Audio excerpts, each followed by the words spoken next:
And he scores! Tag. Wait, is that the Adon? I think so, inshallah.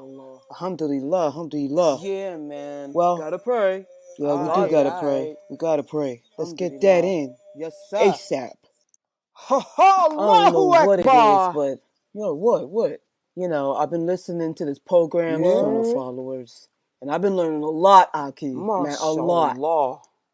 Yeah, like what? What you been learning about? Man, I've been learning about a lot. Salah, hadith, the life of the Prophet, sallallahu alaihi wasallam. Man. Wow, for real though. And you know another thing? The shows just keep come on Alright. back to Alright, back. alhamdulillah. I just gotta check them out. For real though, Yo. wow. My guy, if you have any questions, check this out. Every Friday, you can call in Sister Layla live. Call her with any one of your questions in regards to this deen, and man, she will answer them. She will get you right. Anyway, inshallah, I'm about to tune into that. But you know something else? If this is going to be a benefit to me, I got to get with that Sadaqah Jariyah. All right. Donate to Sunnahfollowers.net. We're here for you. Sadaqah Jariyah. Assalamu alaikum.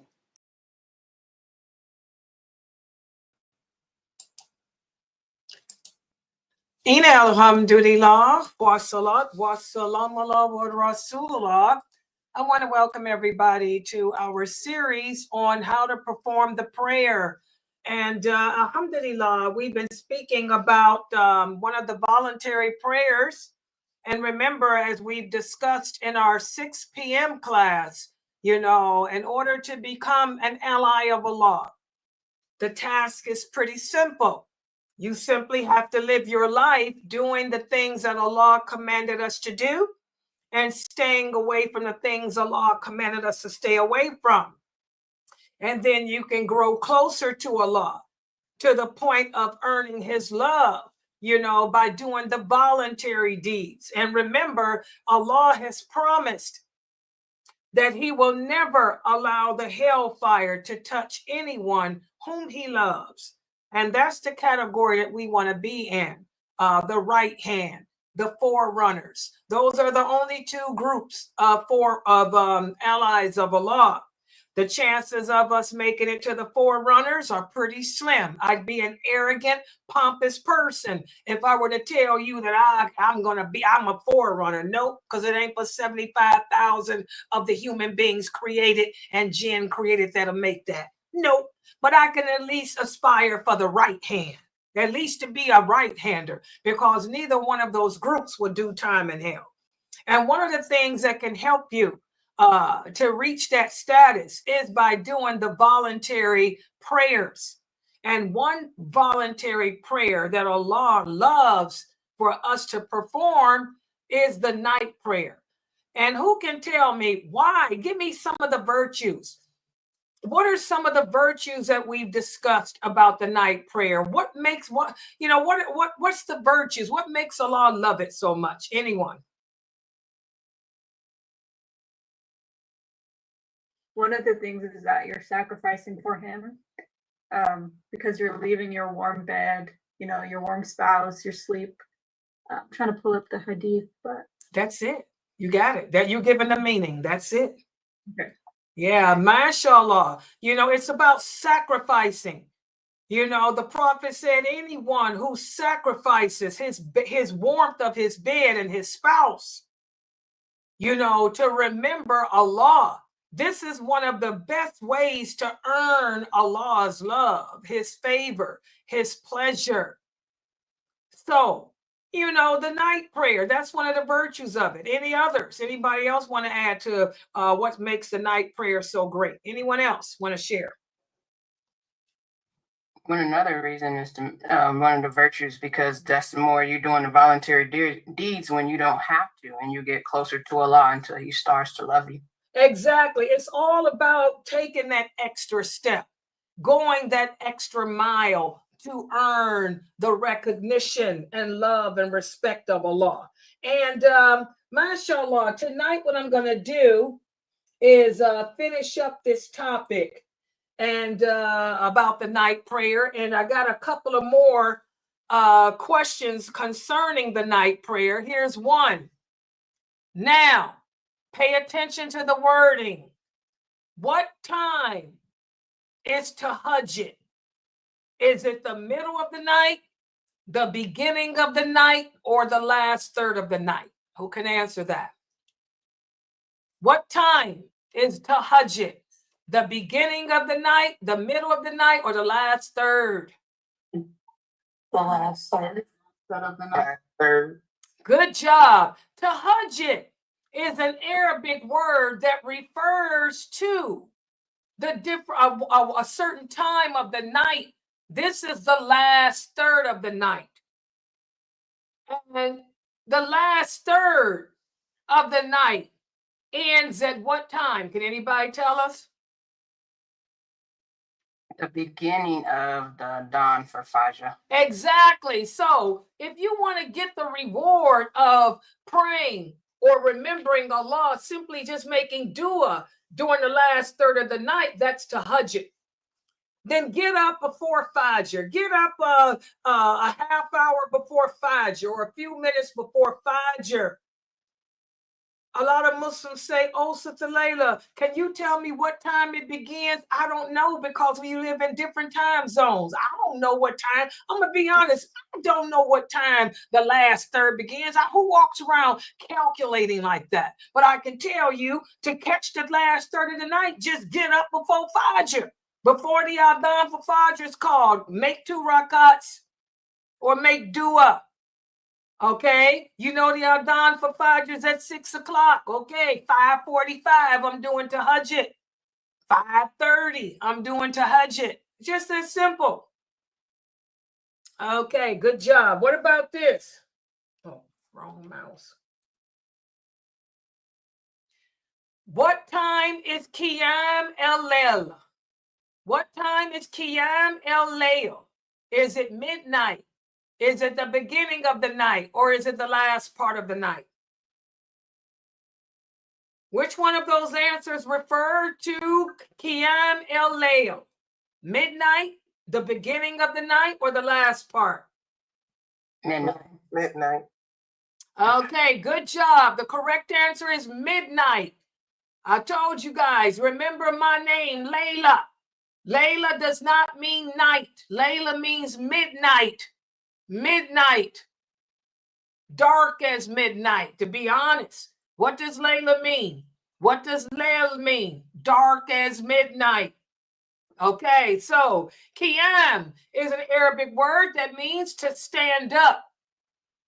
Qiyam is an Arabic word that means to stand up or to wake up, to get up.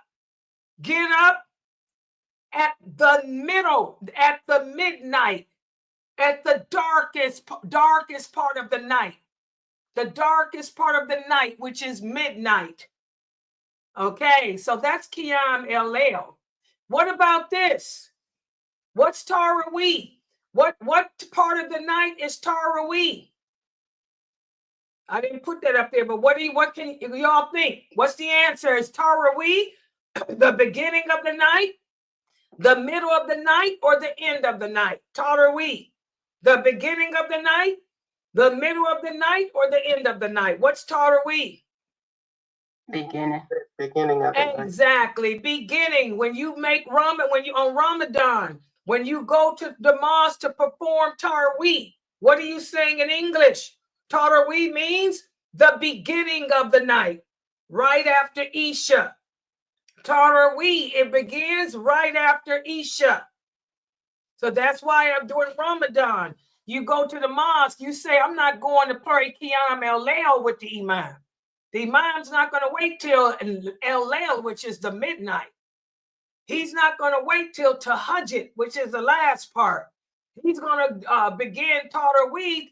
He's going to begin the Sunnah Rakats of the night prayer during Ramadan at Taraweeh, which is right after Isha, the beginning of the night. Isha means night. Layl means darkest part of night, which is midnight. Tahajjud means last third of the night. So don't get it twisted. Okay. What about this? True or false? A person must sleep before making tahajjud. True or false? False. False. False. Good job. This is false. You do not have to go to sleep. This is a Sufi misconception. The Sufis tell you that you need to go to sleep. Well, I tell y'all, the Sufis, they resemble Christians in so many ways. You know how Christians wake up looking for St. Nicholas to come down the chimney with Rudolph the red-nosed reindeer, and they'll bring in the snowman, Frosty the snowman. You know, they looking for Rudolph, Frosty the snowman, and here comes Santa Claus all down that chimney. They say go to sleep and wake up. Well, Sufis are just like that. Go to sleep and wake up for tahajjud. No. You do not have to sleep before making tahajjud. Where's your dalil? What if a Sufi were to ask you for dalil? What would you say? Where's your evidence, Layla? Layla, what's your evidence that I don't have to go to sleep before making tahajjud?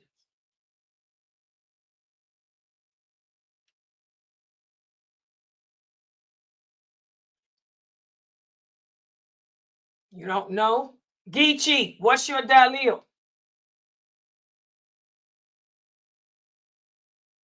Nia, what's your dalil? Tony, what's your... Go ahead. Go ahead.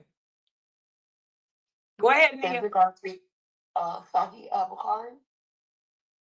Huh? Go ahead. What's that? What's your dalil? What's your dalil that you don't have to go to sleep before making tahajjud? What's your evidence? Sahih Bukhari. No, you don't give that as an answer. When we ask for evidence, you give either a verse from the Quran or a hadith. Yes. Okay, Sahih Bukhari is a source. I didn't ask for a source. I said, give me the dalil. So dalil means the evidence. You're going to quote what the Prophet said or quote what Allah said. The meaning of what Allah said or the meaning of what the Prophet. Go ahead, Nia.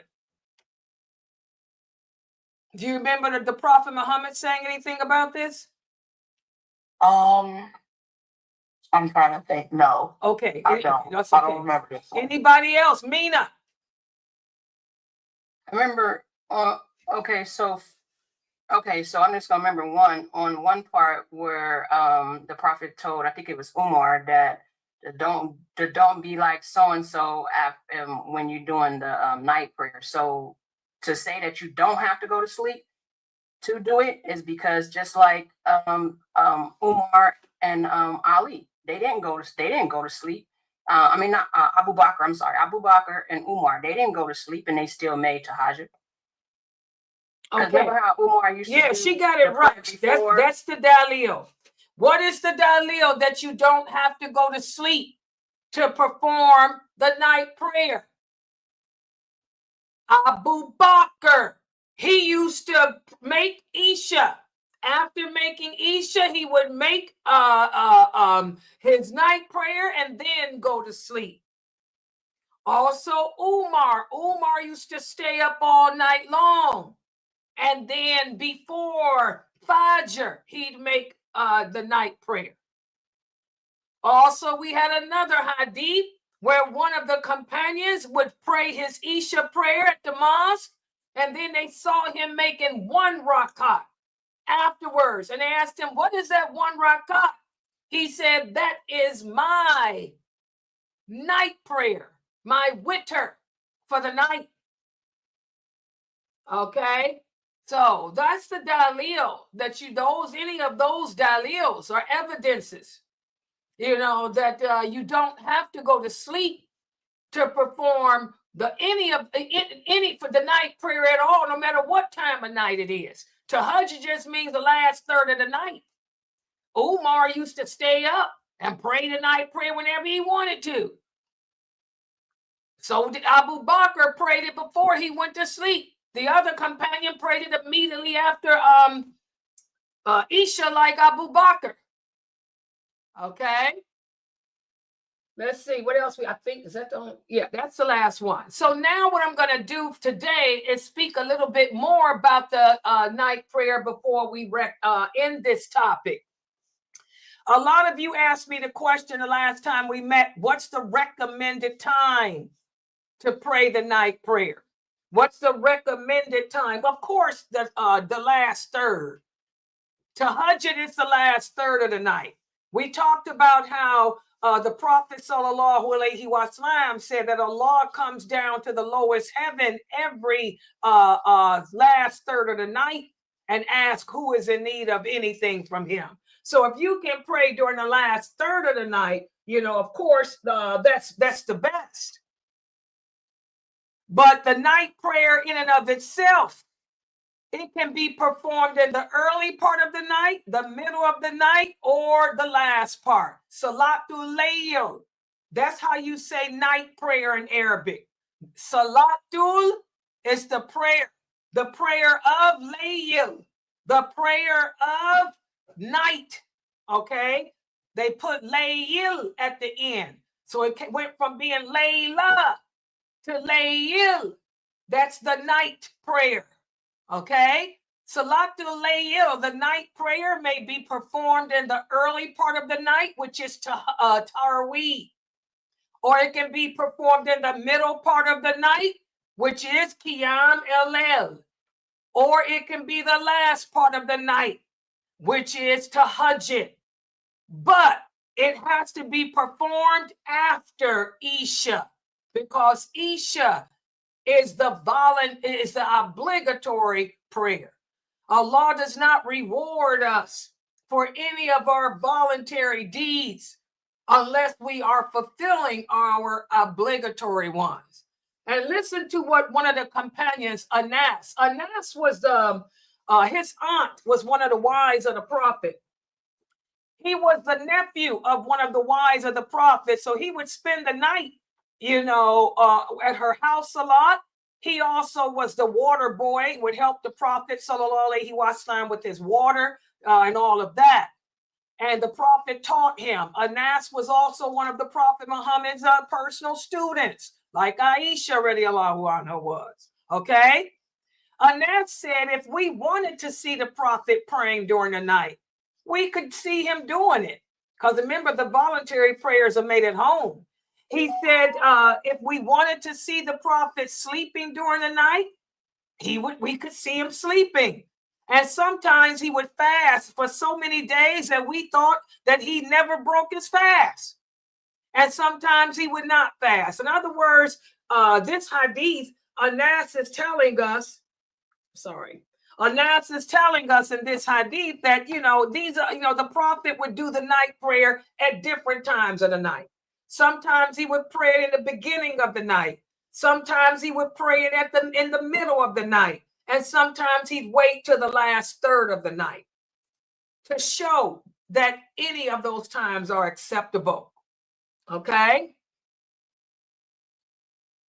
Also, as Ibn Hajar, he said there was no specific time in which the Prophet sallallahu alaihi wasallam would perform the night prayer, but he would do whatever was easiest for him. And that's how we should do. Like he told Abu Bakr, it's easier for Abu Bakr to do it before he goes to sleep, right after Isha. And it's easier for Umar because he's a night owl. So whatever is easiest for you. Okay? Allah loves for us to do voluntary deeds to the best of our ability without causing harm on ourselves. And he likes for us to be consistent when we do them. Also, like I said, the last third is always the best. The Prophet sallallahu alaihi wasallam said, our Lord, Allah, he comes down to the lowest heaven during the last third of the night, and he asks, who will call upon me so that I may answer him? Who is in need of something from me so that I can give it to him? And who is asking for my forgiveness so I may forgive him? And all the sitta agree upon that. So as you can see, You know, the last third of the night is always the best, but any part of the night is good for the night prayer. Also, hold on, I can't see because it's so little. I got to flip my screen.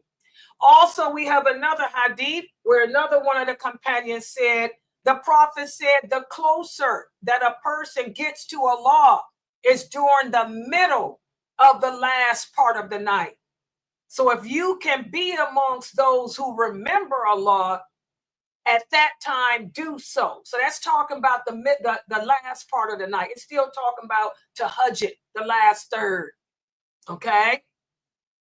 And then we have this hadith here where another companion was asked, which late night prayer is the best? And he said, I heard the prophet say that the one done during the middle of the last part of the night is best. And very few people do that. You know, how many of us are up at 3, 4, 5 o'clock in the morning? Most people are asleep. You trying to get that last sleep on before that alarm goes off for Fajr. Also, we have this wonderful hadith where the Prophet sallallahu alaihi wasallam said the most beloved fast to Allah is the fast that Prophet David did. Prophet David used to fast every other day. And the most beloved prayer to Allah is the prayer of David. David would sleep for 1/3 of the night. Then he would wake up and pray another third of the night. And then he would sleep for the last part of the night. And again, his fasting was every other day. This way, he was not overburdening himself. He was able to get fulfill his obligation to his body by letting his body rest. He was also able to spend time with his wives during the night and also remember his Lord. Allah loves consistency, balance, and moderation. Everything we do as Muslims, we do it with dignity, humility, and balance. And that's what made Prophet David, alayhi salam, special. Okay, he was a king. He was a king. He also had the ability to speak to the animals too. And he was one who was well balanced. All right. And that brings us to another question. A lot of people ask, how many rakats? And we talked about this before. The night prayer does not entail a specific number of rakats. You can pray as many rakats as you want to, anywhere from 1 rakat to as many as you want. Remember that 1 rakat is the night prayer and it's your odd number. Okay. Now, the Prophet sallallahu alaihi wasallam told the companions when they asked that question, they asked him, you know, how many rakats should we pray during the night? He said, pray during the night a little or a lot. That means as many as you want. But when you are done, end your prayer with 1 rakat to make it odd. Because again, the voluntary prayers are performed in sets of 2. So I'm going to pray 2 rakats, then give salams. If I want to go back and pray an hour later, I'll pray 2 rakats again, give salams. Then if I want to go back and pray an hour later, 2 rakats, give salams. And then if I want to go pray a half an hour later, I can pray 2 rakats, give salams. And then I'm going to say, wow, I'm tired. I think I'm done. So I'll pray 1 rakat. Now, let me explain this, guys. Once you pray that 1 rakat, there are no more prayers during the night. Let me give you an example. Every Ramadan, how many of you go to the mosque and you do the Taraweeh prayer with the imam? And then you come home. Then you decide, oh, I want to wake up and do some more rakats. You can't do that. No. The Prophet sallallahu alaihi wasallam said there's only 1 witr. Allah is one. Once you end that rock in your night prayer with that witr, you don't go and do another one. And I have to tell Muslims that every Ramadan, I'll say, did you go to the mosque and pray with the imam? Yes. I'll say, well, then you're done. You can't come home and pray no more. You can go make dua. You can make supplications. You can talk to Allah, but no more rakats. There's only one witr. There's only one God, and that God is Allah. So if you're praying with the imam at the mosque and you complete it with him, you're done. You don't come home and pray no more. Okay, the same at home. If you end your prayers with one rakat, that's it. You don't go back and say, well, I'm going to do some more. It's over. Okay. Also, we have this hadith, whereas the Prophet sallallahu alaihi wasallam said, prayer in my mosque. This is for men, not women. All the hadiths where the Prophet speaks about praying in congregation, or the Prophet speaks about the virtues of praying in the mosque, I want all my new shahadas to understand those hadiths are in regards to men, not women. Women get more blessings praying at home. But for the men, the Prophet said prayer in my mosque is equal to 10,000 prayers anywhere else. And prayer in the mosque, and the inviolable mosque is equivalent to 100,000 prayers anyone else.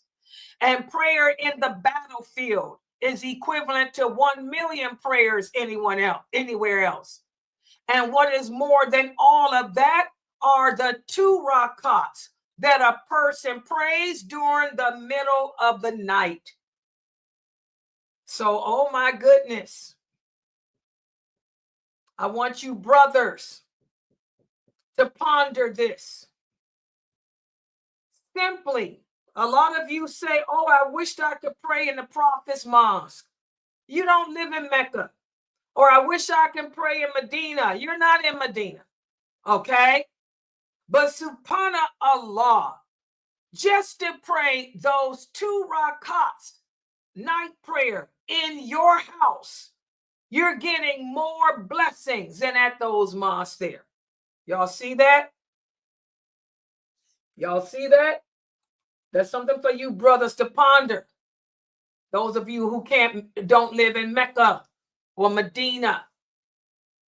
Also, the Prophet sallallahu alaihi wasallam said the night prayer should certainly be performed, even if it is for the length of time that it takes you to milk a sheep.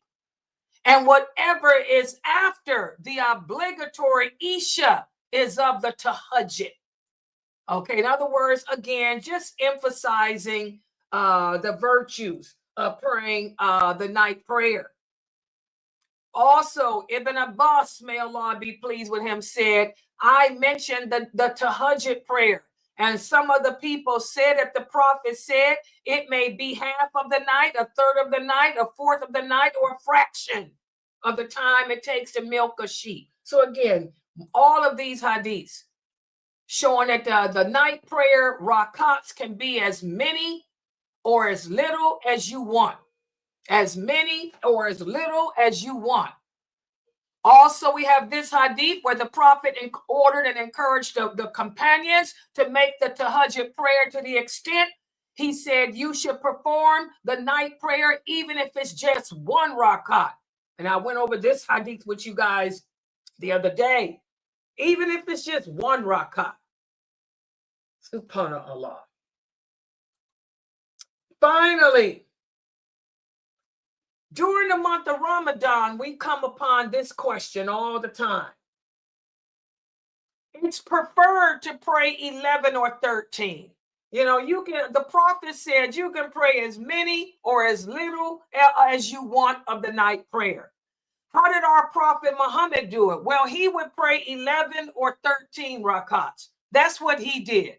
Aisha, may Allah be pleased with her, said the Prophet never prayed more than 11 rakats during Ramadan or any other time. She said he would pray 4 rakats, then he would pray 4 more, and then he would pray 3. And I asked him, I said, oh, Prophet of Allah, do you sleep before praying the witr? He said, "Oh, Aisha, my eyes sleep, but my heart never sleeps." This hadith is authentic too.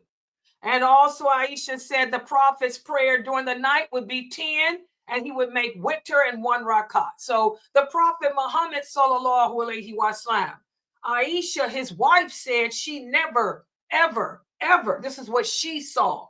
She was his wife. She never saw him pray more than 11 rakats. That's what she saw when he'd come to her house, okay, to do the night prayer.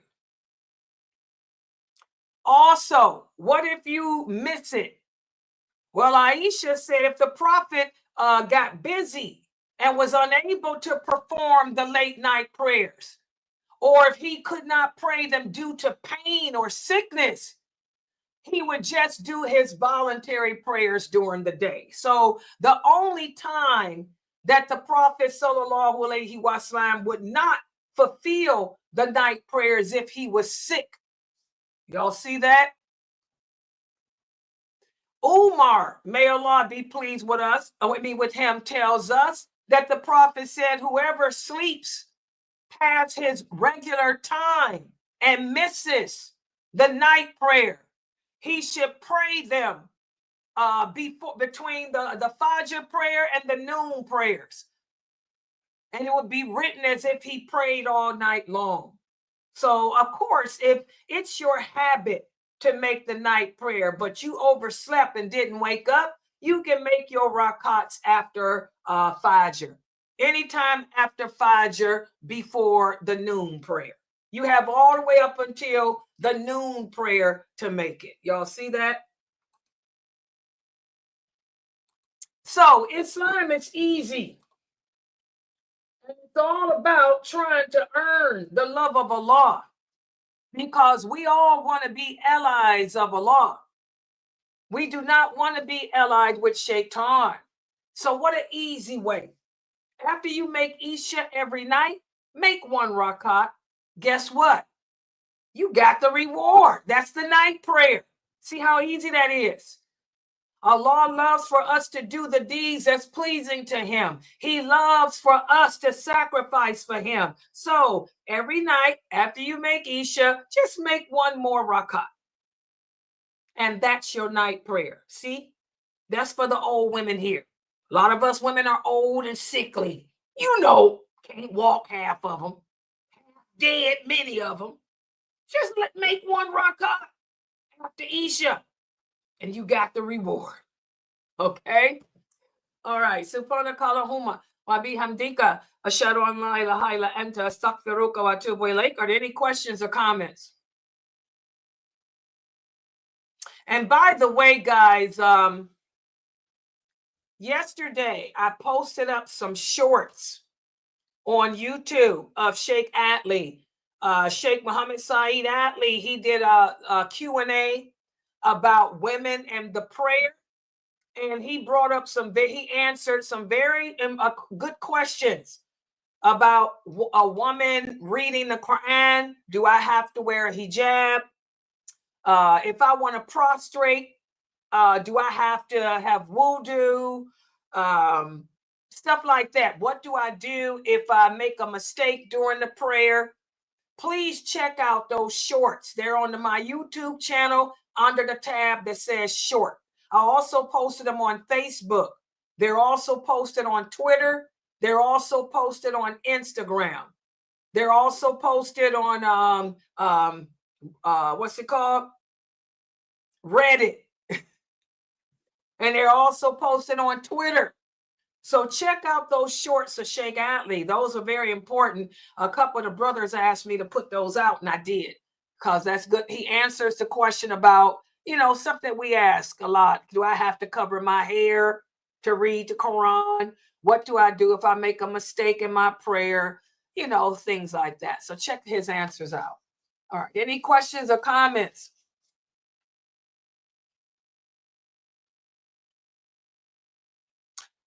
Yes, tomorrow. Yes, tomorrow we have Dr. McBride, and Dr. McBride will be speaking about the frontal lobe. Yes, he's going to be speaking about the frontal lobe of the brain. And I hope you guys were exercising your brain this week. How many of you did the exercise for the brain? How many of you know if you a right brainer or a left brainer? I'm a right brainer. Yeah. Some people, what did he say about the right brain people? People who are right brainers, they're real self-conscious about how they look. You one of them people like me. I'm sitting here doing a lecture, always fixing my hijab. I'm self-conscious about how I look. You know, the right brain people, they are big on confidence. They're big on appearances and all of that, and making sure that they're perfectionists and all of that. That's me. I'm a right-hander. Whereas, I mean, the right side of the brain. Left side of the brain is your analyzing. The people that's always scrutinizing and analyzing things. How many of you are analytical? You're always judging people, scrutinizing. Left brain. Yeah, well, he's going to be speaking about the frontal lobe tomorrow. And that's going to be at 6 p.m. Eastern Standard Time. Make sure you guys don't miss it. Yeah. Any other questions or comments? People in Zoom, y'all don't have any? Okay, well, I'm going to log out for tonight. Inshallah, I'll see everybody here tomorrow. Subhanaka Allahumma wa bihamdika ashhadu an la ilaha illa anta astaghfiruka wa atubu ilaik. Assalamu alaikum. Everybody have a good night.